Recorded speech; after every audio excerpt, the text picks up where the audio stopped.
Il cartello sociale di Agrigento interviene sulla crisi idrica dopo il vertice di ieri in prefettura.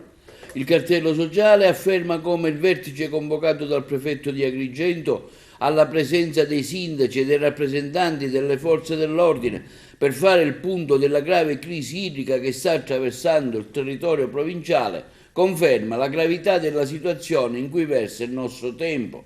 La trivellazione di nuovi pozzi e i potenziamenti del servizio di fornitura idrica tramite le autobotti può contribuire a colmare il fabbisogno che si è aggravato anche a seguito della riduzione del 30% della fornitura proveniente dagli impianti di proprietà di Sicile Acque. Tuttavia occorre che il sindaco solleciti subito l'intervento della protezione civile per ripristinare il dissalatore di Porto Empedocle, cercando di cominciare a lavorare per puntare all'indipendenza idrica che, come hanno riconosciuto i vertici di AICA, è un obiettivo purtroppo non raggiungibile nell'immediato. Inoltre, continua il cartello sociale di Agrigento, il potenziamento del servizio delle autobotti che permette di ricorrere a sorgenti presenti nel sottosuolo ma non collegate con la rete di distribuzione e che ha tratto spunto dall'emergenza delle scorse settimane, può forse contribuire oggi ad alleviare i disagi della popolazione,